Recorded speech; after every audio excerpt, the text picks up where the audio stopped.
নমস্কার বন্ধুরা, আমি মৌমিতা। আহারে বাহারিতে আপনাদের সকলকে স্বাগত।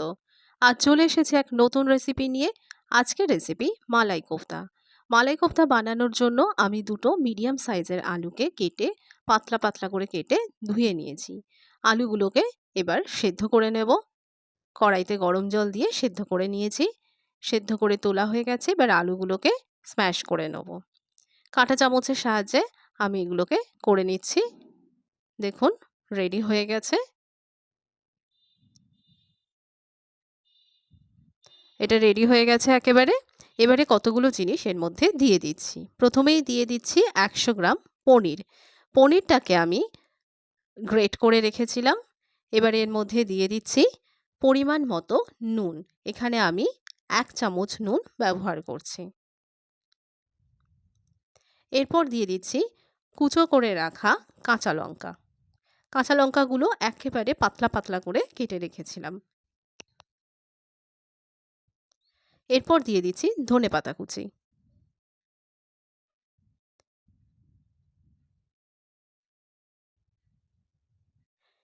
এরপর দিয়ে দিচ্ছি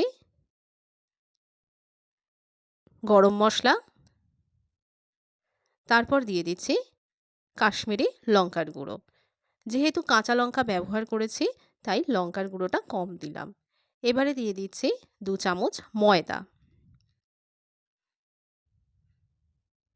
ময়দা দিলে বাইন্ডিংটা ভালো হয়। তবে 2 চামচ ময়দায় হবে না। প্রথমে 2 চামচ দিয়ে মাখছি, তারপর প্রয়োজন মতো আরও ময়দা দিয়ে এটা মেখে নেব। আরও 2 চামচ ময়দা আমি ব্যবহার করছি। মাখাটা যত টাইট হবে বলটা তত শক্ত হবে এবং যখন তেলে ভাজা হবে তখন ফেটে যাবে না। গাটাটা তাহলে বলের মসৃণ হবে। মাখা হয়ে গেছে সমস্ত কিছু দিয়ে। এবারে আমি এখান থেকে একটু একটু করে নিয়ে হাতের মধ্যে রোল করে বল বানিয়ে নেব। দেখুন কেমন বল বানিয়ে নিয়েছি গোল করে। এবারে একটা বাটিতে আমি কাজু বাদাম কুচো করে রেখেছি। এই বলটাকে এবার হাতের তালুর মধ্যে রেখে প্রেস করে নিয়ে চ্যাপ্টা করে নিচ্ছি এবং এর মাঝখানে দিয়ে দিচ্ছি কুচো করে রাখা কিছুটা কাজু বাদাম। দেখুন কেমন মাঝখানে দিয়ে দিয়েছি। এবারে চারপাশ থেকে মুড়ে নিয়ে কাজু বাদামটাকে মাঝখানে নিয়ে আসছি। ঠিক যেভাবে কোনো পুরি বানাতে গেলে আমরা পুরটাকে ভেতরে দিই, ঠিক সেইভাবেই কাজু বাদামটাকে ভেতরে দিলাম। আবারও হাতের মধ্যে এটা রোল করে নিচ্ছি, নিয়ে গাটাকে ইভেন করে নিচ্ছি। গাটা মসৃণ না হলে তেলের মধ্যে যখন ভাজা হবে তখন কিন্তু ফেটে যেতে পারে। দেখুন কেমন গোল বল বানিয়ে নিয়েছি। এভাবে বাকিগুলোকেও বানিয়ে নেব। এরপর গোল করার পর এই বলটাকে ময়দার মধ্যে মাখিয়ে নিচ্ছি। গুঁড়ো ময়দার মধ্যে মাখিয়ে নিলে তাহলে গাটা আরও শক্ত হয়ে যায়, ঝুরঝুরে হয়ে যায়, ভাজতে সুবিধা হয়। তাহলে গাটা ফেটে যাবে না। দেখুন কেমন মাখানো হয়ে গেছে। বাকিগুলোকেও ঠিক একই রকমভাবে রেডি করে নেব। সবকটা বল বানানো হয়ে গেছে। কড়াইতে সাদা তেল গরম করতে বসিয়ে দিয়েছি। এবার এই বলগুলোকে একে একে তেলের মধ্যে ছেড়ে দিয়ে ভেজে নেব। তবে মাথায় রাখতে হবে এই সময় কিন্তু গ্যাসের আঁচটা একেবারে লো রাখতে হবে। লো টু মিডিয়াম আঁচে এটা ভাজতে হবে। তবে এটা শ্যালো ফ্রাই করব, ডিপ ফ্রাই করব না। এক পিঠ ভাজা হলে তবেই আরেকটা পিঠ উল্টাবো। এটা ফেটে যাওয়ার খুব চান্স থাকে, তাই খুব সাবধানে নাড়তেও হবে এবং ডিপ ফ্রাই করা যাবে না। আর গ্যাসটাকে সব সময় লো টু মিডিয়াম রাখতে হবে।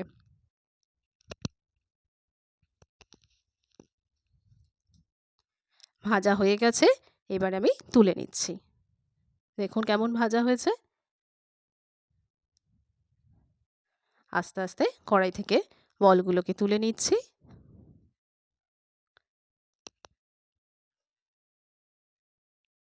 দেখুন কেমন লাগছে। বাকিগুলো ঠিক একই রকমভাবে ভেজে নেব। কড়াইতে একটু সাদা তেল দিয়ে রেখেছি। এবার এর মধ্যে দিয়ে দিচ্ছি তেজপাতা, এলাচ, লবঙ্গ, দারচিনি আর কয়েকটা গোলমরিচ। সবগুলোকে তেলের মধ্যে দিয়ে দিলাম, দিয়ে ভাজতে থাকছি। এবারে এর মধ্যে দিয়ে দিচ্ছি দুটো মিডিয়াম সাইজের পেঁয়াজ কুচানো। পেঁয়াজগুলোকে মোটা মোটা করে কেটেছি, দিয়ে তেলের মধ্যে নাড়িয়ে নিচ্ছি। এবারে দিয়ে দিচ্ছি একটা বড় সাইজের টমেটো কুচি। এটাকেও তেলের মধ্যে পেঁয়াজের সাথে ভেজে নিচ্ছি। এরপর দিয়ে দিচ্ছি কাঁচা লঙ্কা কুচি,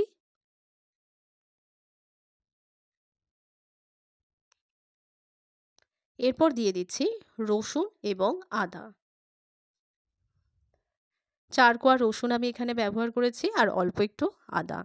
এই সব জিনিসকে ভালো করে ভেজে নিতে হবে।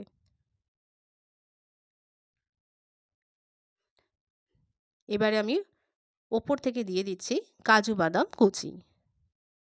কাজু বাদামগুলোকে যে খুব মিহি করে কুচাতে হবে এই সময় এমনটা নয়, মোটামুটি ছোট ছোট ভেঙে দিলেও হবে।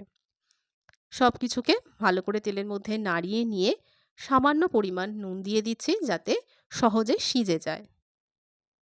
এবারে ঢাকনা দিয়ে 5 মিনিট রেখে দিচ্ছি আর গ্যাসের আঁচটাকেও লো করে রাখছি। 5 মিনিট পর ঢাকনা খুলে দিচ্ছি। দেখুন কেমন সেদ্ধ হয়ে গেছে। এবারে এই সব জিনিসকে আমি একটা মিক্সিং বোলের মধ্যে দিয়ে একটা সুন্দর পেস্ট বানিয়ে নেব। কড়াইতে সাদা তেল গরম করতে দিয়ে দিয়েছি। এর মধ্যে দিয়ে দিচ্ছি 1 চামচ বাটার। বাটারটা গলে গেছে। এবার এর মধ্যে দিয়ে দিচ্ছি আমার পেস্টটা। যে পেস্টটা আমি পেঁয়াজ, টমেটো সমস্ত জিনিস দিয়ে বানালাম, সেই পেস্টটা আমি এই বাটার এবং তেলের মধ্যে দিয়ে দিচ্ছি।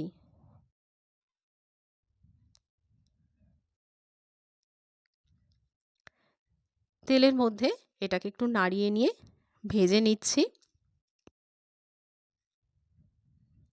এবারে দিয়ে দিচ্ছি 1/2 টেবিল স্পুন লঙ্কার গুঁড়ো, 1/4 টেবিল স্পুন হলুদ গুঁড়ো, মিশিয়ে নিচ্ছি খুন্তি দিয়ে।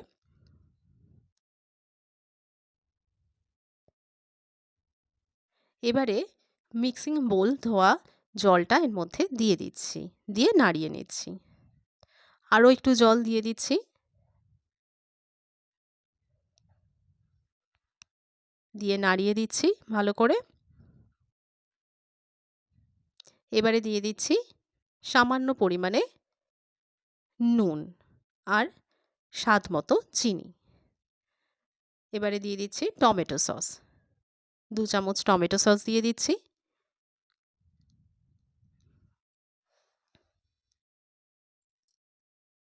এবারে আরও একটু জল এর মধ্যে মিশিয়ে দিচ্ছি। কোফতাগুলো যখন ঝোলের মধ্যে চোবানো হবে তখন কিন্তু অনেকটা ঝোল টেনে যাবে, তাই ঝোলটা আরেকটু বাড়িয়ে নেওয়া হচ্ছে। ভালো করে সব জিনিস মিশিয়ে দিচ্ছি, নুন চিনি যাতে ভালোভাবে মিশে যায়। এবারে দিয়ে দিচ্ছি ফ্রেশ ক্রিম। ফ্রেশ ক্রিম দিলে যে কোনো খাবারের স্বাদ অনেকটা বেড়ে যায়। এটা ফ্রিজে রাখা ছিল তাই একটু জমে গেছে। আপনারা চাইলে একটা বাটির মধ্যে ওটাকে কাঁটা চামচ দিয়ে পাতলা করে একটু জল দিয়ে ব্যবহার করতে পারেন, তাতে মেশাতে সুবিধা হয়। এরপর উপর থেকে ছড়িয়ে দিচ্ছি ধনেপাতা কুচি।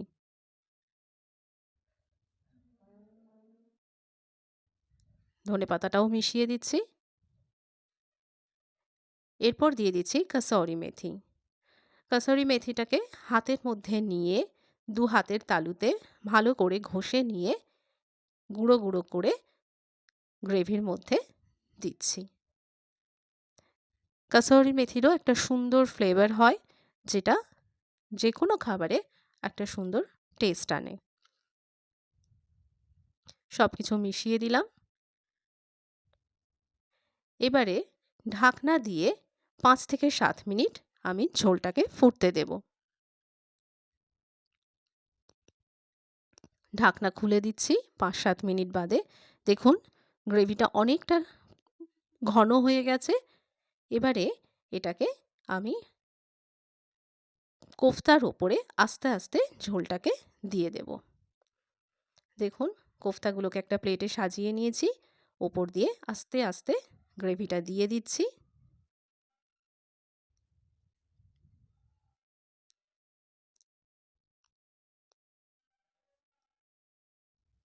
এবারে আমি ওপর থেকে দিয়ে দেব ফ্রেশ ক্রিম।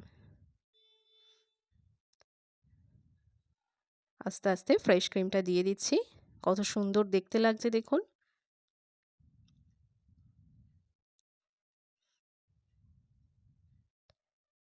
ফ্রেশ ক্রিম দেওয়ার পর আমি ওপরে দিয়ে দেব ধনেপাতা কুচি।